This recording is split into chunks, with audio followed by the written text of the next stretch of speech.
नमस्कार विद्यार्थी मित्रांनो, या अगोदरच्या पिरियडमध्ये आपण इलेक्ट्रोकेमिकल सेल्स आणि इलेक्ट्रोकेमिकल सेल्सचे दोन टाइप्स जे की होते इलेक्ट्रोलायटिक सेल आणि व्होल्टाइक किंवा गॅल्व्हॅनिक सेल याबद्दल थोडक्यात माहिती घेतली होती आणि आपण इलेक्ट्रोलायटिक सेल सुरू केलं होतं. त्या इलेक्ट्रोलायटिक सेलमध्ये केमिकल एनर्जीचे रूपांतर इलेक्ट्रिकल एनर्जीमध्ये होते. त्यांच्यामध्ये नॉन स्पॉन्टेनियस केमिकल रिॲक्शन्स घडतात. डेल्टा जी ग्रेटर दॅन 0 असतो आणि या ठिकाणी सॉल्ट ब्रीजची गरज नसते. असे आपण काही पॉईंट्स घेतले होते. त्याच्यामध्ये दोन एक्झाम्पल आपल्याला घ्यायचे आहेत इलेक्ट्रोलायटिक सेलमध्ये. इलेक्ट्रोलिसिस ऑफ मोल्टन NaCl किंवा it is also called fused NaCl. आता मोल्टन स्टेट केव्हा तयार होते एखाद्या सबस्टन्सची किंवा फ्यूज्ड स्टेट केव्हा तयार होते, जेव्हा एखादा सॉलिड सबस्टन्सला आपण हीटिंग देतो. हीटिंग दिल्यानंतर त्याचं लिक्विड फॉर्ममध्ये रूपांतर होते, तेव्हा त्याला म्हणतात मोल्टन कंडिशन किंवा फ्यूज्ड कंडिशन. ह्या कंडिशनमध्ये जर आपण मोल्टन NaClला किंवा फ्यूज्ड NaClला इलेक्ट्रोलायटिक सेलमध्ये जर आपण त्या ठिकाणी त्याला इलेक्ट्रोलाइट म्हणून वापरलं, इलेक्ट्रोलाइट म्हणून वापरल्यानंतर त्याचे जे दोन आयन्स तयार होतात Na+ आणि Cl-, हे कोणकोणत्या इलेक्ट्रोडकडे अट्रॅक्ट होतात आणि अट्रॅक्शन झाल्यानंतर त्या ठिकाणी तयार होणारे जे प्रॉडक्ट्स आहेत ते प्रॉडक्ट्स कोणते असतात, ही टोटल प्रोसेस आपल्याला पाहायची. ॲनोडजवळ घडणारी रिॲक्शन, कॅथोडजवळ घडणारी रिॲक्शन आणि त्या सेलमध्ये घडणारी ओव्हरऑल रिॲक्शन याची डिटेल आपल्याला माहिती घ्यायची. आणि हा प्रश्न कमीत कमी 3 किंवा 4 मार्कांना आपल्याला विचारू शकतात परीक्षेत. Explain the electrolysis process of molten NaCl or fused NaCl. एखाद्या वेळेस फक्त 2 मार्कांना त्याची काय विचारतील, डायग्राम विचारतील. एखाद्या वेळेस फक्त 2 मार्कांना त्याच्या रिॲक्शन विचारतात. कॅथोडजवळ घडणारी रिॲक्शन, ॲनोडजवळ घडणारी रिॲक्शन घ्यावी लागते आपल्याला आणि त्यांची ओव्हरऑल रिॲक्शन. असा कोणताही पॉईंट यामध्ये विचारू शकतात. जर लॉंग आन्सर टाईपमध्ये 3 मार्कांचा किंवा 4 मार्कांचा जर प्रश्न आला तर त्याचं डिस्क्रिप्शन कसं लिहायचं लक्षात. आता या ठिकाणी मी हेडिंग लिहा. हा पॉईंट नंबर आहे पेज नंबर 98, पॉईंट नंबर 5.5.1 लक्षात. इलेक्ट्रोलिसिस ऑफ मोल्टन NaCl दिले तुम्हाला त्या ठिकाणी, त्याला ऑब्लिक करून लिहून घ्या इलेक्ट्रोलिसिस ऑफ फ्यूज्ड NaCl, कारण कोणत्याही प्रकारे हा प्रश्न विचारू शकतात मोल्टन किंवा फ्यूज्ड NaCl. याच्यामध्ये आपण जी इलेक्ट्रोलाइट घेतल्यानंतर त्यामध्ये by using the electric current त्या इलेक्ट्रोलाइटचं जे आयन्स तयार होतात अच्छा, ती जी प्रोसेस आहे त्या प्रोसेसला आपण एक नाव दिलं होतं, that is called electrolysis process लक्षात.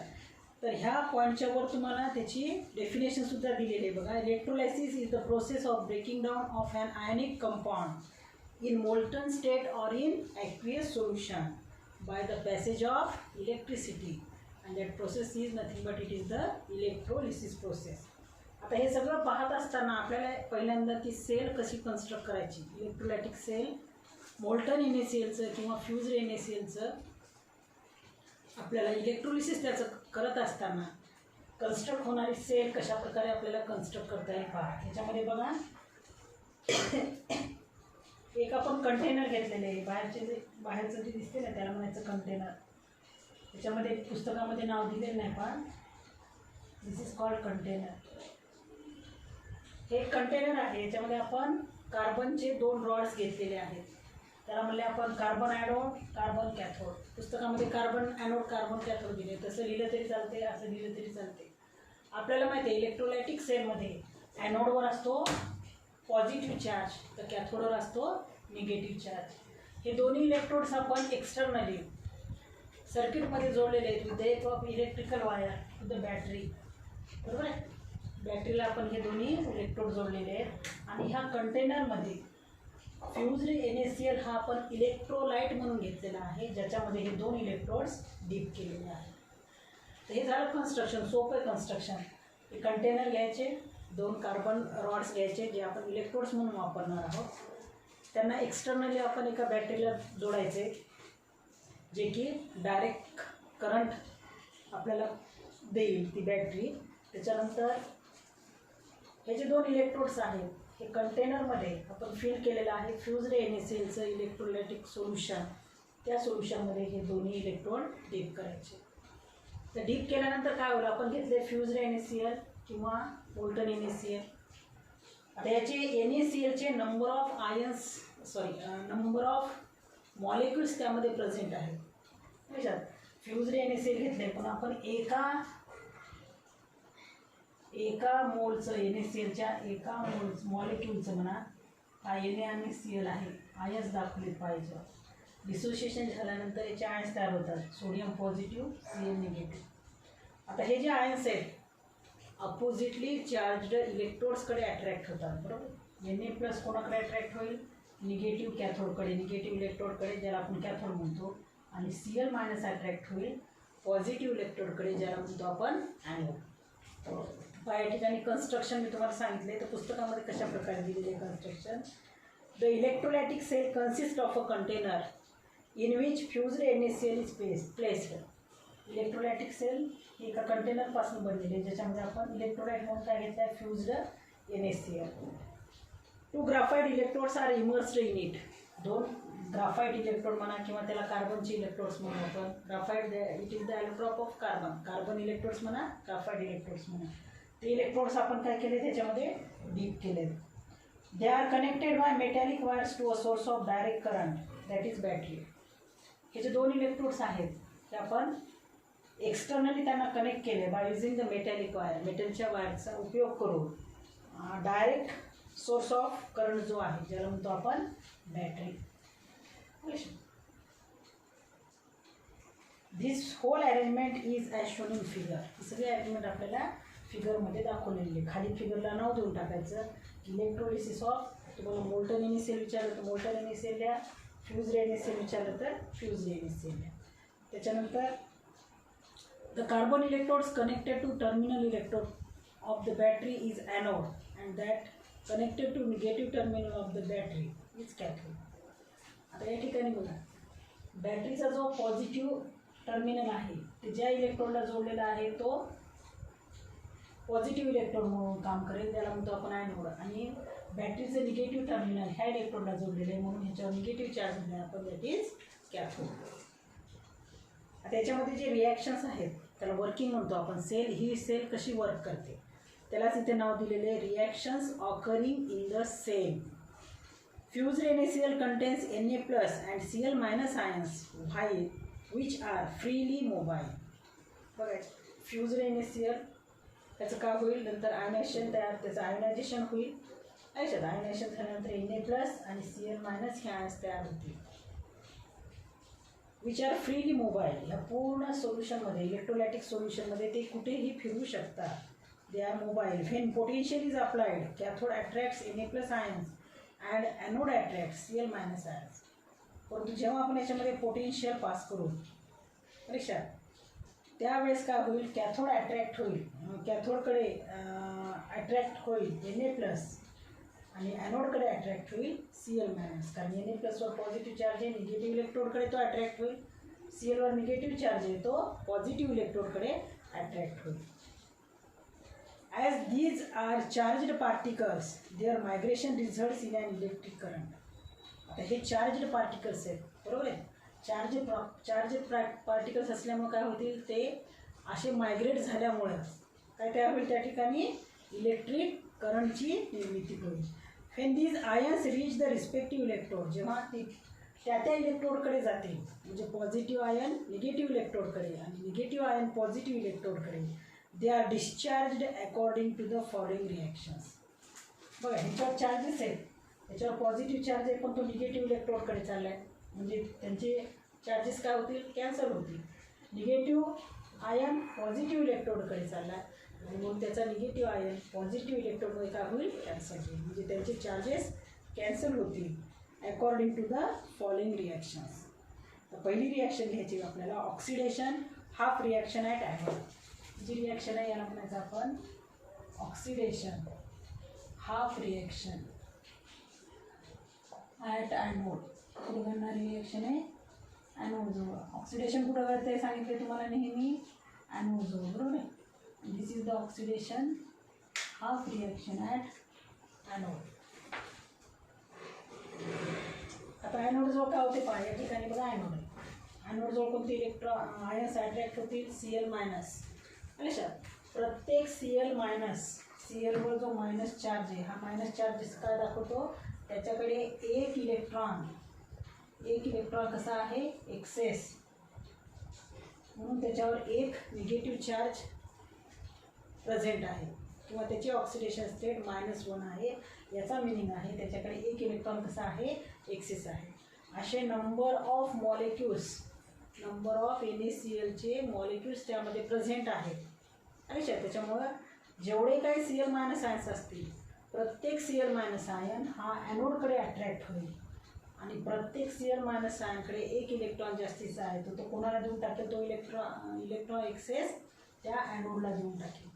म्हणजे हा हे जो आहे हा इलेक्ट्रोड हा कसा होईल, निगेटिव्हली चार्ज इलेक्ट्रोड होईल आणि हे इलेक्ट्रॉन काय होतील, मग ह्या इलेक्ट्रिक वायरमधून बॅटरीकडे पास होते. Cl minus ions migrate towards the anode. Each Cl minus that is reaches anode gives one electron to the anode. प्रत्येक Cl minus एक इलेक्ट्रॉन कोणाला देऊन टाकेल, ह्या ॲनोडला म्हणजे त्या इलेक्ट्रोडला. It oxidizes to neutral Cl atom in the primary process. आणि प्रत्येक Cl atom, या ठिकाणी आपण 2 Cl घेतले, बरोबर आहे.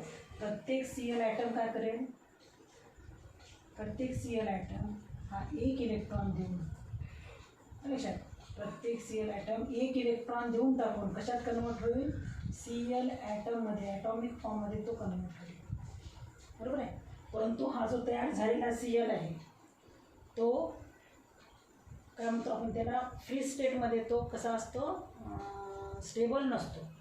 आता याची फ्री स्टेट आहे, तो स्टेबल नसतो, म्हणून आपण इथे काय लिहिले, 2 Cl मायनस लिहिले. 2 Cl मायनस असतील तर या ठिकाणी आपल्याला काय मिळेल, Cl प्लस 2 इलेक्ट्रॉन. एका Cl मायनसचा एक इलेक्ट्रॉन, दुसऱ्या Cl मायनसचा एक इलेक्ट्रॉन. मग आपण या ठिकाणी रिॲक्शन या पद्धतीने लिहिली. 2 Cl मायनस लिक्विड लिहायचं, या ठिकाणी ॲक्वियस लिहायचं नाही, हा एक लक्षात ठेवा. कारण आपण NaClची जी सॉलिड स्टेट होती तिला लिक्विड स्टेटमध्ये कन्वर्ट केले, म्हणून इथं नाव दिले मोल्टन NaCl और फ्यूज्ड NaCl. आपण त्याचं ॲक्वियस सोल्युशन बनवलेलं नाही. याच्या नेक्स्ट जो पार्ट घेणार आहोत आपण, लक्षात, इलेक्ट्रोलिसिस ऑफ ॲक्वियस NaCl, त्याच्यामध्ये रिॲक्शन्स वेगळे असतील. डायग्राम हीच आहे, फक्त इथं फ्यूज्डच्या ऐवजी करायचं आहे ॲक्वियस NaCl, आणि या ठिकाणी रिॲक्शन घेताना Lच्या ऐवजी AQ लिहायचं. परंतु फ्यूज्ड किंवा तुम्हाला मोल्टन NaCl जर विचारलं तर रिॲक्शन लिहिताना काय लिहायचं, L, म्हणजे तो कशामध्ये प्रेझेंट आहे, लिक्विड स्टेटमध्ये. लक्षात, या ठिकाणी 2 Cl मायनस 2 इलेक्ट्रॉन, एक Cl मायनस एक इलेक्ट्रॉन लॉस करेल, 2 Cl मायनस 2 इलेक्ट्रॉन लॉस करतील आणि Cl गॅसमध्ये कन्वर्ट होईल. This reaction is called primary reaction, बरोबर, किंवा प्रायमरी प्रोसेस. त्याच्यानंतर हे जे Cl गॅस आहेत प्रॉडक्टमध्ये तयार झालेले आपण एकत्र घेतले, त्याच्यापासून तयार केला आहे Cl2चा मॉलिक्यूल. 2 ॲटॉमिक फॉर्ममधले Cl गॅसचे ॲटम हे कंबाईन होतील आणि आपल्याला काय मिळेल, Cl2 गॅसचा एक मॉलिक्यूल मिळेल, लक्षात. And that reaction is called secondary reaction. म्हणजेच थोडक्यात ऑक्सिडेशन हाफ रिॲक्शन ॲनोडजवळ घडत असताना 2 सब रिॲक्शन्स घडतात. त्या दोघांची जर आपण बेरीज केली तर इथं मिळते आपल्याला टोटल त्यामधली ऑक्सिडेशन रिॲक्शन. परंतु याच्यामध्ये पहिल्यांदा लक्षात घ्यायचं आहे, 2 Cl मायनस हे जे आयन्स आहेत, क्लोराईड आयन्स आहेत, 2 Cl minus chlorides ion, 2 electron loss करतील आणि Cl गॅसमध्ये कन्वर्ट होतील.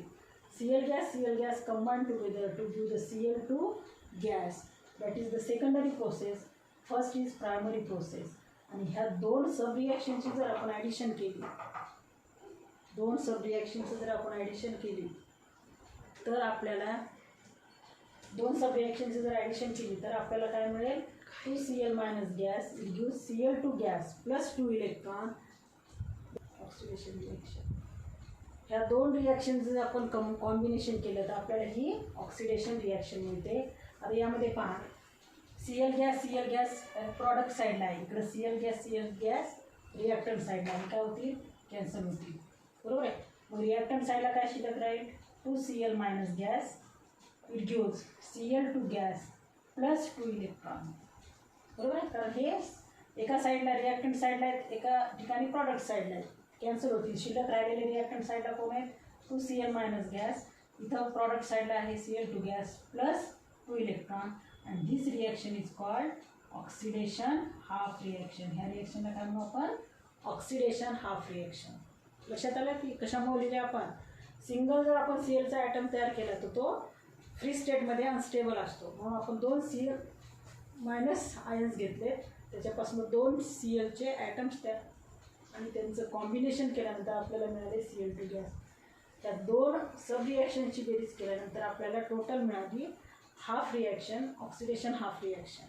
त्याच्यानंतर सेकंड जी रिॲक्शन आहे ती कॅथोड जवळची रिॲक्शन आहे, reduction half reaction at cathode. या ठिकाणी वरती हेडिंग दिलेले पहा ह्या रिॲक्शनच्या वर, reduction half reaction at cathode. जसं इथे लिहिले ना oxidation half reaction at anode, तसं या ठिकाणी लिहायचं oxidation reduction half reaction at cathode. The electrons supplied by the battery are used in the cathodic reduction. बघा या ठिकाणी सांगितलं मी तुम्हाला, इथे इलेक्ट्रॉन असतात, हे इलेक्ट्रॉन या वायरमधनं कोणाकडे जातील, ह्या बॅटरीकडे. बरोबर आहे, इथं दाखवलं मी इलेक्ट्रॉनचा फ्लो असा आहे. ह्या बॅटरीकडनं परत कुठे जातील, बाहेर पडतील आणि कुठे येतील, कॅथोडकडे. बरोबर आहे, म्हणजे आता याच्यावर काय आहे, इलेक्ट्रॉन प्रेझेंट आहेत. इथे इलेक्ट्रॉन प्रेझेंट आहेत पण ते इलेक्ट्रॉन पास होतील कंटिन्युअसली. त्या इलेक्ट्रिक वायरमधनं बॅटरीमध्ये जातील, बॅटरीमधनं परत कॅथोडकडे येतील. बरोबर, ह्या कॅथोडवर एक्सेस इलेक्ट्रॉन आहेत, मग त्याच्याकडे कोण अट्रॅक्ट होतील, सोडियमचे number of atoms. The electron supplied by the battery are used in the cathodic reduction. Cathodic रिडक्शनमध्ये म्हणजे कॅथोडिक रिडक्शन म्हणजे कॅथोडजवळ घडणारी रिडक्शनची रिॲक्शन, त्याला म्हणतो आपण कॅथोडिक रिडक्शन. बॅटरीमधनं जे इलेक्ट्रॉन पास होतील त्यांच्यामुळं कॅथोडिक रिडक्शन ही प्रोसेस घडून येते. Each Na+ ion that reaches cathode except an electron.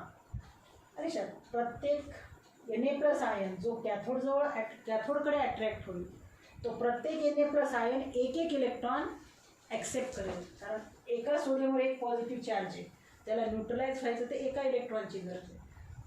पण जेव्हा नंबर ऑफ Na+ आयन्स त्याकडे अट्रॅक्ट होतील, प्रत्येक Na+ आयन एक इलेक्ट्रॉन काय करेल, त्या कॅथोडकडचा काय करेल, अट्रॅक्ट करून घेईल. Each Na+ ion that reaches cathode accepts an electron from the cathode and reduces to the metallic sodium. आणि कशात रिड्यूस होतो, मेटॅलिक सोडियममध्ये. आता इथे या ठिकाणी आपण लिक्विड सोडियम लिहिल्यानंतर त्याचं रूपांतर कशात होईल, सोडियम सॉलिडमध्ये. आता ह्याच्यामध्ये आपल्याला नेट सेल रिॲक्शन लिहायची, ओव्हरऑल रिॲक्शन ज्याला म्हणतो आपण, ऑक्सिडेशन हाफ आणि रिडक्शन हाफ. ही झाली ऑक्सिडेशन हाफ रिॲक्शन, ही झाली रिडक्शन हाफ रिॲक्शन. याची जर आपण बेरीज केली समजा तर आपल्याला काय मिळेल, त्या सेलमधली complete reaction that is redox reaction. परंतु आता या ठिकाणी पहा, बॅलेन्सिंगसाठी अगोदर काय करून घ्यायचं आहे आपण, रिडक्शन हाफ रिॲक्शन जी लिहिली की नाही, त्या रिडक्शन हाफ रिॲक्शनला बॅलेन्स करण्यासाठी पूर्ण ओव्हरऑल रिॲक्शनला कितीने मल्टिप्लाय करायचं, 2ने. वाटल्यास तुम्ही इथे लिहू शकता reduction half reaction at cathode आहे ना, ही रिॲक्शन लिहिल्यानंतर लगेच खाली लिहायचं multiply this reaction by 2, we get काय मिळेल मग आपल्याला, 2Na+ plus 2 electrons it gives 2Na liquid. आता हे कशासाठी करायचं आहे, कारण या रिॲक्शनमध्ये 2 इलेक्ट्रॉन लॉस केले, 2Cl मायनसने 2 इलेक्ट्रॉन लॉस केले. तर या ठिकाणी रिॲक्शन बॅलन्स करण्यासाठी 2 सोडियमचे ॲटम घ्यावे लागतील आणि 2 इलेक्ट्रॉन त्याने ॲक्सेप्ट केलेले दाखवावे लागतील. म्हणून आपण इथं काय घेऊ, 2Na+ plus 2 electrons it gives 2Na liquid. मी आता काय सांगितलं तुम्हाला, जेव्हा तुम्ही oxidation half reaction at cathode लिहिसाल, ही रिॲक्शन लिहिसाल ना, त्याच ठिकाणी खाली लिहायचे multiply the above reaction by 2ने मल्टिप्लाय करा, ही रिॲक्शन मिळेल. मग ही ऑक्सिडेशन हाफ रिॲक्शन आणि रिडक्शन हाफ रिॲक्शन लिहायची आणि त्यांची काय करायची, मग टोटल बेरीज करायची, आपल्याला काय मिळेल, रेडॉक्स रिॲक्शन मिळेल. मला या ठिकाणी आता ही झाली ऑक्सिडेशन हाफ रिॲक्शन. हे 2 इलेक्ट्रॉन एक प्रॉडक्ट साईडला आहेत, एक रिॲक्टर साईडला आहेत, कॅन्सल होतील. काय उरेल मग वरती, 2Cl minus gas plus 2Na liquid it gives Cl2 gas plus 2Na liquid and that reaction is called redox reaction. कारण ऑक्सिडेशनची आणि रिडक्शनची बेरीज केली तर ती काय होईल, रेडॉक्स रिॲक्शन. अशा प्रकारे ह्याच्यामध्ये आपल्याला नेट सेल रिॲक्शन मिळेल. आता हे सगळं डिस्क्रिप्शन झाल्यानंतर परत आपल्याला हे खाली लिहून घ्यायचं. नेट सेल रिॲक्शन जेव्हा आपण हेडिंग टाकूत ना तेव्हा ही ऑक्सिडेशन हाफ रिॲक्शन लिहून घ्यायची, खाली ही रिडक्शन हाफ रिॲक्शन लिहून घ्यायची, दोघांची बेरीज करायची. जे रिॲक्टंट साईडला शिल्लक राहतील, फक्त या साईडला 2 इलेक्ट्रॉन प्रॉडक्ट साईडला आहेत, इकडे रिॲक्टंट साईडला आहेत, ते कॅन्सल होतील. कॅन्सल नाही दाखवले तरी चालतात. आलं लक्षात. अशा प्रकारे तुम्ही 2Cl- गॅसला 2Na+ लिक्विडला induce Cl2 gas plus 2Na liquid. म्हणजे ह्या रिॲक्शनचे प्रॉडक्ट काय आहेत, Cl2 गॅस आणि Na सॉलिड किंवा Na लिक्विड फॉर्ममध्ये आपल्याला हे या ठिकाणी मिळते. आता या ठिकाणी बघा, ॲनोडजवळ जी रिॲक्शन होणार आहे, ॲनोडजवळ म्हणजे ऑक्सिडेशन रिॲक्शन, या ठिकाणी Cl2 गॅस लिबरेट होतो. हे असे बबल्स दाखवले या ठिकाणी, इफर्मन्सेस म्हणून दाखवलेला बबल्स म्हणून. हे बबल्स म्हणजे कशाचे आहेत, Cl2 गॅसचे. आणि याच्यावर मी हा इलेक्ट्रोडवर असं दाखवलेला आहे ज्याच्यामध्ये सोडियम लिक्विड त्यावर डिपॉझिट होणार आहे. कारण सोडियमचे जे ॲटम्स आहेत 2 इलेक्ट्रॉन ॲक्सेप्ट करून न्यूट्रल फॉर्ममध्ये त्या ठिकाणी जमा होणार आहेत. म्हणजे सोडियम लिक्विड या इलेक्ट्रोडवर जमा होईल तर ॲनोडजवळ Cl2 गॅस काय होईल, लिबरेट होईल. हे त्या रिॲक्शनचे प्रॉडक्ट आहेत. Cl2 gas liberated at the anode आणि Na सॉलिड किंवा Na लिक्विड नंतर तो परत कूल झाल्यानंतर त्याचं कशात रूपांतर होईल, सॉलिडमध्ये. Na solid deposited on the cathode. म्हणजे ह्या इलेक्ट्रोडची साईज वाढेल. लक्षात. कारण याच्यावर काय जमा होणार आहे, सोडियमचे ॲटम्स. आता तुम्हाला नेक्स्ट पॉईंट दिला आहे, results of electrolysis of molten NaCl. Molten NaClचं काय विचारलं आपल्याला, रिझल्ट्स काय आहे. तर याचे रिझल्ट्स आहेत बघा. Number 1, a pale green Cl2 gas is released at anode. Pale green colour gas म्हणजे Cl2 गॅस. Cl2 गॅसचा कलर कसा असतो, पेल ग्रीन कलर गॅस. हा Cl2 गॅस जो आहे तो कुठे लिबरेट होतो, ॲनोडजवळ.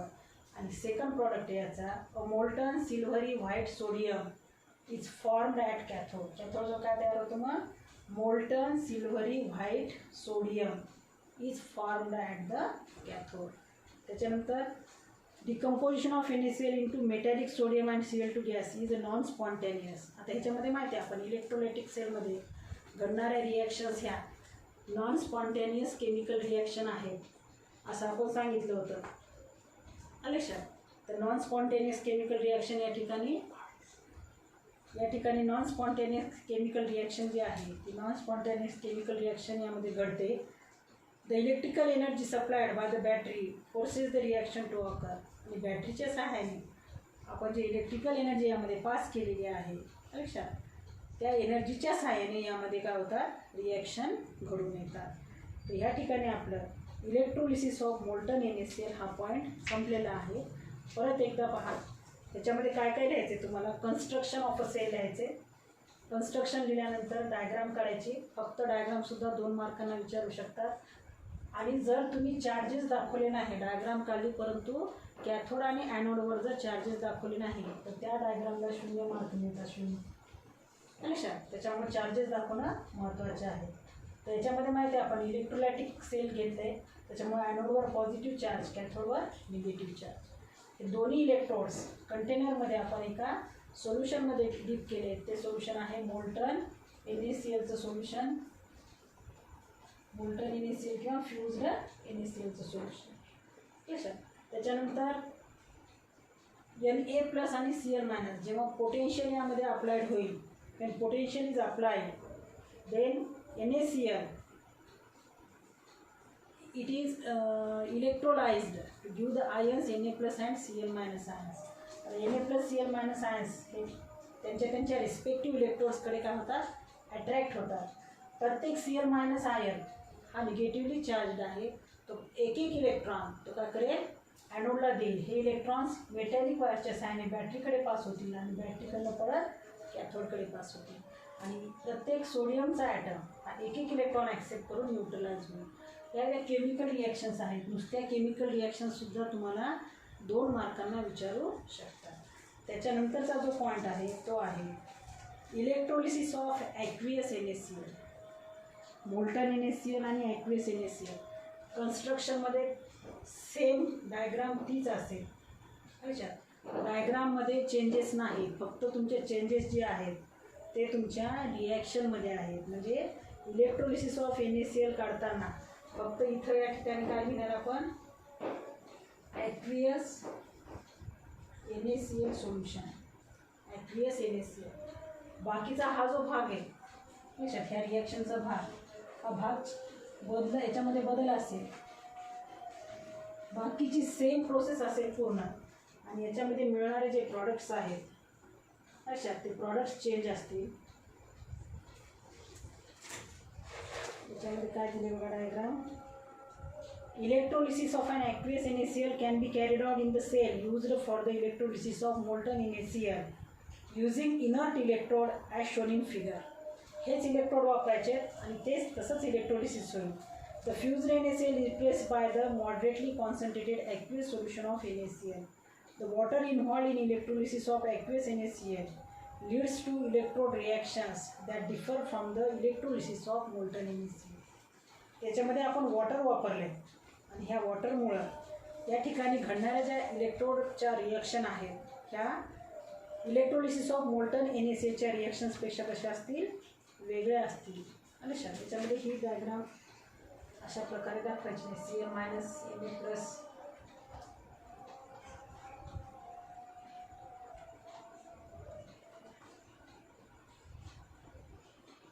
चेंजेस कुठे आहेत ते लक्षात घ्या. डायग्राम दिले नाही तुम्हाला, डायग्राम आपण स्वतः काढायचे. त्याच्यामध्ये ज्या रिॲक्शन्स दिलेल्या आहेत पहा, कॅथोडजवळ घडणारी जी रिॲक्शन आहे, कॅथोड म्हणजे ह्या इलेक्ट्रोडजवळ घडणारी रिॲक्शन, पेज नंबर 99वर तुम्हाला रिॲक्शन्स दिलेल्या आहेत. त्या रिॲक्शनमध्ये H2 गॅसचं लिबरेशन होते कॅथोडजवळ. कॅथोडजवळ कोणता गॅस लिबरेट होतो, या ठिकाणी असं दाखवता तुम्ही, या ठिकाणी बबल्स दाखवायचे. हा आता कोणता गॅस आहे, H2 गॅस. म्हणजे इथे H2 गॅसचं लिबरेशन होते आणि ॲनोडजवळ होते Cl2 गॅसचं लिबरेशन. म्हणजे या ठिकाणी दोन्ही काय म्हणतात आपल्याला, Cl2 गॅस.